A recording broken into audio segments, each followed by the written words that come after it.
அண்மை செய்தியாக பார்த்து வருகிறோம். அரசியலுக்கு வந்துதான் பணம் சம்பாதிக்க வேண்டும் என்ற அவசியம் இல்லை என்று நேற்று விஜய் பிரச்சாரத்தில் ஈடுபட்ட போது பேசிய நிலையில் அது தொடர்பாக சண்முகம் விமர்சனத்தை முன்வைத்திருக்கிறார். விஜய் ஏதோ பெரிய தியாகம் செய்வதைப் போல பேசுவதாக மார்க்சிஸ்ட் கம்யூனிஸ்ட் மாநில செயலாளர் சண்முகம் சாடியிருக்கிறார். அந்த அண்மை செய்தியை பார்த்து வருகிறோம்.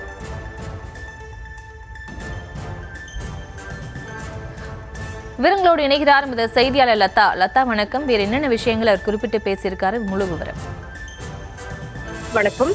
மார்க்சிஸ்ட் கம்யூனிஸ்ட் கட்சியின் மாநில செயலாளர் சண்முகம் விஜய் குறித்து விமர்சனமாக பதிவு ஒன்றை வெளியிட்டிருக்கிறார். அவர் வெளியிட்டிருக்கும் பதிவில், தமிழக வெற்றி கழக தலைவர் விஜய் அரசியலுக்கு வந்துதான் பணம் சம்பாதிக்க வேண்டும் என்கின்ற அவசியம் இல்லை என்பதை ஏதோ அவர் மிகப்பெரிய தியாகம் செய்வதை போல ஊடகங்களுக்கு அதை பெரிதுபடுத்தி உள்ளார் என்று குறிப்பிட்டிருக்கிறார். மேலும் மார்க்சிஸ்ட் கம்யூனிஸ்ட் கட்சியின் மகத்தான தலைவர்கள் பல்லாண்டு காலம் முதலமைச்சராக இருந்த தோழர் EMS, அதே போல தோழர் ஜோதி பாசு, மேலும் தசரத் தேவ், மேலும் EK நாராயணன், புத்ததேவ் பட்டாச்சாரியா, மேலும் இப்படி பலரை குறிப்பிட்டு அனைவரும் அரசியலில் 60-70 ஆண்டு காலத்திற்கு மேலாக மக்கள் பணியில் தங்களை ஈடுபடுத்திக் கொண்டவர்கள் என்றும், பதவிகளை பயன்படுத்தி பணம் சம்பாதித்தார் எதிரிகளால் கூட குற்றம் சாட்ட முடியாதவர்கள் என்றும், அது மட்டுமல்லாமல் தோழர் EMS சுந்தரையா மேலும் என இவர்கள் அனைவரும் கட்சியின் அகில இந்திய பொதுச் செயலாளராக சிறப்பாக செயல்பட்டவர்கள் என்றும், தங்கள் குடும்பத்திலிருந்து தங்களுடைய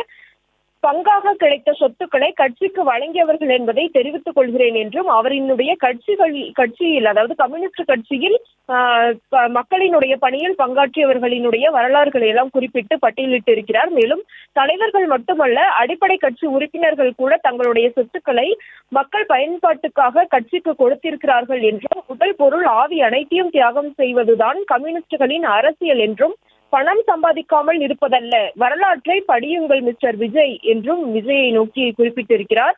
அதிலும் மக்கள் நலனுக்காக தியாகம் செய்வது என்றால் என்ன என்பதை அறிய கம்யூனிஸ்ட் தலைவர்களினுடைய வாழ்க்கை வரலாற்றை படியுங்கள் என்று விஜயை குறிப்பிட்டு காட்டமாக சாடியிருக்கிறார்.